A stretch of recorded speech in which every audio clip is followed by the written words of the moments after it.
這是有史以來第一台在馬來西亞 CKD 本地組裝的 BMW 電動車，這就是最新的 BMW i5 eDrive 4D M Sport Pro。CBU 的時候呢，它是賣超過40萬400千，那現在比 CBU 便宜了3萬2千塊，32千，所以現在只要從368,800塊到392,300塊起。說便宜了這麼多，這個 BMW i5 有沒有減配？沒有，它不止沒有減配，它反而還加入了很多的設備。相信你可以從這個車頭 front grille 造型看得到，它跟 CBU 的有一點分別。然後在內飾裡面的整個設備等等都做了很多的加強和升級。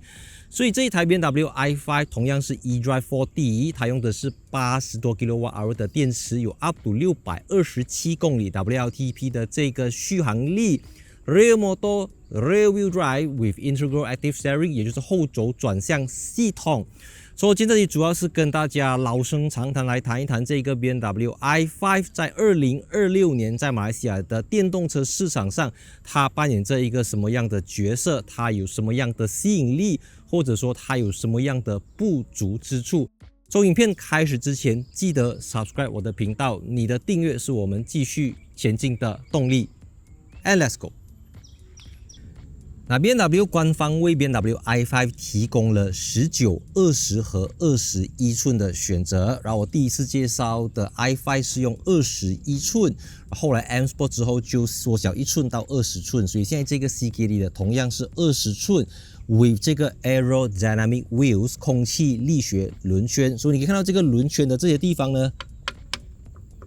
它是有一些 plastic 的插件叫 aerodynamic insert， 也就是去增加去降低它的这个空气阻力，因為大家都知道在高速行駛的時候風阻係數這個 drag coefficient 對於一台電動車來講是至關重要的。那假設我現在開着的是一台 C segment 電動車或者 D segment 電動車，然後我想要更大的 leg room， 我想要更大的乘坐空間，但是我又不想要買 SUV， 因為 SUV 更大車子更重，然後也會影響它的迎風面積等等。我其實沒有多少選擇，所以這個 BMW i5 就提供了我一個這樣子的選擇，可以給我更多的 leg room。然後頭部空間也 OK， 行李箱空間也非常的大，我又不用去承擔 SUV 帶來的副作用，所以當然這個BMW i5 對我來講就好像是一個更短的 i7 這樣子，說它的用的材質等等都跟 i7 很像，只是它沒有那個從天而降的大彩電啦。當然 being a CLL 平台，它的地板中間凸起的地方非常的高，這個是一般上用了電動平台，純電動平台之後就不會再有凸上來的這個地方，所以這個是 i5 的一個硬傷。5 Series being 5 Series i5 being i5， 它還是能夠在這個價位給到你 executive 的感覺。因為這個 BMW i5 它的 EU unladen weight 就是 with 75公斤的司機還有行李來算的話2205公斤。那什麼概念啊？這個 BMW 動力相近的 BMW 530i 是1775公斤，哇，1775跟2205，那 OK 那個是純汽油。我們講 PHEV 啦，我們講 PHEV 的531也只是1910公斤而已。那至於這個車重會為車子帶來什麼樣的影響，等一下我後面再講。那我們回到這個 BMW i5 因為你知道嗎？雖然我介紹這個跟之前有一個間隔，但因為簡直我試駕了很多電動車，長的、圓的、瘦的、扁的、高的、矮的，所以我再回來駕這個 BMW i5 的時候，尤其我不久前在成都試駕了 Neue Klasse iX3，就是下一代的 BMW 電動車的這個技術電動平台等等，所以我駕了那個 Neue Klasse， 我再回到這個 5th Generation 的 BMW 電動車，哇，那個心情真的是很難消化，真的是曾經滄海難為水。I know what I mean。So 這個 BMW i5 我覺得它作為一個電動車的身份來講，我覺得它還有很多的空間。等一下我會講。但是作為一個產品，作為一個 product 啊，我覺得它在市場上是相對沒有競爭的。這個 BMW i5 它的 wheelbase 是2995mm，所以它在 market 上面的直接對手啊，就是 Mercedes 的 EQE， 還有最新的 Audi A6 e-tron， Malaysia 還沒有過。你知道嗎？ Audi 跟 Mercedes 都是純電平台，那這個 BMW i5 它用的是 CLAR 的這個 multi-platform 平台，提供了 ICE 或 MHEV 的純汽油版，它也提供了有锂離子電池的 PHEV 版本，就有引擎又有 battery， 還有這個 BEV Battery Electric Vehicle， 就是沒有汽油引擎 ，right， 就是 either 後馬達 either 雙馬達的這個 BEV 版本的這個 i5。所以啊，因為它只有一顆馬達，所以它後面的這個電動馬達的輸出是340 PS 跟430 Nm 0到106秒。但是啊，剛才我講的340 PS 跟430 Nm 它都屬於 Peak Output， 就是在這個你必須在 Sport 模式或者是這個 Sport Boost， 或者是 Launch Control 的時候，你才可以拿得到完整的馬力跟完整的扭力。因為電動車它講求的是瞬間爆發的這個動力，而不是像汽油車這樣子。Let's say 你 hit 到5000 RPM，Let's say 你 hit 到6000 RPM， 它就可以持續不斷的在供應。這個是電車跟油車最大的一個分別。加速，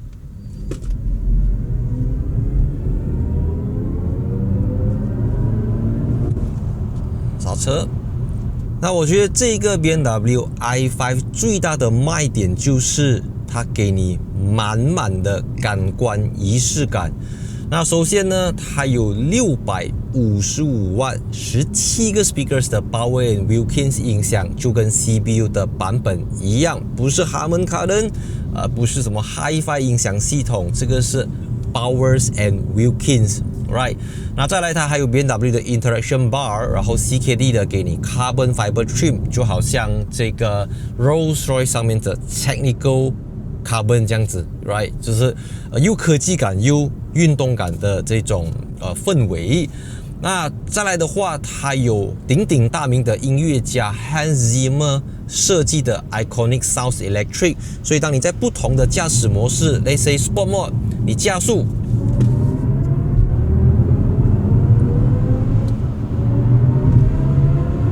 它會給你這種宇宙飛船的起航聲音，或者 expressive， 然後再來還有這個非常柔軟、非常柔順、非常舒服的高級 Merino Leather， 就跟7 Series 的 Merino Leather 一樣的東西。就這個性價比來講，是有史以來最划算的 BMW i5 的打比，但是But 這不是一台好開的電動車 ，right？ 那首先這個 BMW i5 呢，因為它的這個 battery pack 啊，大概重達500到600公斤，相當於佔了車重的25% 左右。然後為了應付這個500-600公斤的 battery pack，BMW i5 標配了 self-leveling 的 air suspension。但它不是你想象的那個 air suspension， 那通常 air suspension 放在 SUV 就是可以調整車身的高度，方便你上下車等等等。但是這一個 air spring 純粹是為了去應付這個電池，讓車子在高低起伏的時候可以去 balance 它，所以它叫 self leveling 自動調節水平的這個懸掛。所以你會發現到啊，如果你看這個解剖圖，你就會發現到這個 BMW i5 啊，它前軸是 coil spring。彈簧，可是它的後軸是 air spring， 很少車子是這樣子的，你要嘛你就全部 coil spring， 你要嘛你就全部 air spring， 所以前面 coil spring， 後面 air spring 啊，就會給你一種不一致的駕駛感，所以前軸是相對比較硬、比較清晰，當你過了之後，你會發現到後軸它很軟，它很 soft， 但 have to be soft。因為如果它不 soft， 如果它用這個 coil spring 的話，不能，它會硬到沒有朋友，因為太重了壓下來，你懂嗎？就是你又很重，你又很硬，然後就很跳落，你懂我意思嗎？所以你又不能很跳啊，因為這是一個 executive sedan，然後這是一個E segment。那第二個問題，我覺得比較嚴重了，因為這個 BMW i5 啊，它是基於這個 CLAR 平台，所以它設計之初呢，它有一個目的，就是要讓燃油車車主無縫接軌，過渡到純電動車。但這伴隨而來有一個問題，就是你知道嗎？就好像我之前吃那個 Beyond Meat 這樣子。OK， 我是 part-time vegetarian 啦，或 flexitarian 啦，所以你吃那個 Beyond Meat 最大的問題是我就是不要吃肉，所以我吃 vegetarian 嘛。可是那個 Beyond Meat 它把它設計到很像肉這樣子，然後我吃起來就覺得我都不吃牛肉的人，我也不習慣牛肉的味道，為什麼那個 vegetarian meat 啊，它有肉的味道，我不能接受。所以就很像這個車子這樣，它是一個電動車。OK， 100% 的純電動車，但是它在設計上又好像在加燃油車這樣子。我舉一個例子，一般上我們講新時代的電動車，包括 Neue Klasse iX3，它90% 以上的時間都是用 Regen， 不會用到 physical 的 brake 的 ，right？ 可是你駕這個 BMW i5， 你幾乎沒有可能用一個 pedal 做完所有的事情。你在 B mode， 它的調教很保守。它会猶豫不決的感覺。那如果你去用它的 Regen 的話，它這邊可以提供給你Adaptive High、Moderate 跟 Low。我嘗試了各種不同的組合，那個 combo 啊，最後我還是把它調去 Low 的 Regen 就好了。Adaptive 的它自己給保暖嘛，它自己帮你減速。總之那個 timing 就是還有很大的進步空間。那如果我沒有駕過 Neue Klasse 的時候，我可以講BMW 就是這樣的啦，它有它的 character。可是我駕過了那個，哇，好駕到飛上天的那個 iX3 的時候啊，我再回來這個，你知道嗎？但是as a 乘客，如果你要載小孩子、載老人家、載人啊，如果他的目的是一個 executive sedan 沒有問題。但是如果你要把它當成是一個6-7缸的5 Series maybe 540i 545還是我之前駕的這個我之前駕過這個 M5 啊，不懂大家記得嗎？4.4 litre VX Twin Turbo PHEV 的 BMW M5， 我在德國的 Autobahn 去到300 km/h。雖然做這些事情的意義不是很大啦吧，你知道嗎？ for 這個感官體驗 ，Go。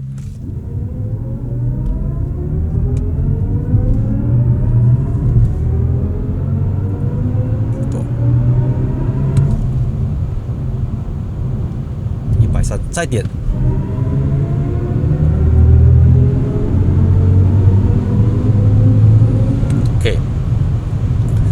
如果你真的有心要買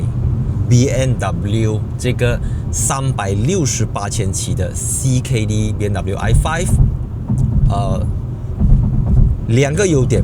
，OK， 你只需要抓着這兩個優點，你不要管我前面講的東西。第一個優點就是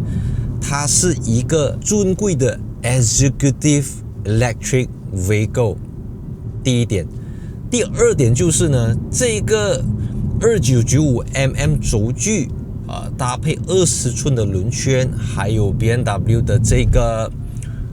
車身的做工材質等等，它可以讓你長時間在高速公路長途行駛，它很穩，沒有幾個人可以給到你這麼穩的一個表現。但是講到長時間高速行駛，我們都知道這個雖然官方講續航力是 up to 634公里 WLTP， 但是我們非常保守的估計，0到100% 大概是470公里。0到100如果你要保護電池，我們通常 NMC 我們不會衝超過80，低也不會低過20，所以你還要拿470公里。再扣掉這個40%，就是你可以用到的這個里程。但是呢，因為這個 BMW i5 已經升級到22 kW AC 跟205 kW 的 DC， 所以不管快充慢充，你都比別人快。因為520i 也是這個價錢。不，你比 spec 的話哦，差了108000里。compromise 啦，你知道嗎？電動車啦，打油3分鐘了，我們知道。把整體的 package， 如果520i 有這種 spec 啊，不用想，蓋2粒眼睛，無腦入手，不可能的嘛 ，you know。Make a wish 520i 有這樣子的 spec，哈，sedapnya，angkat。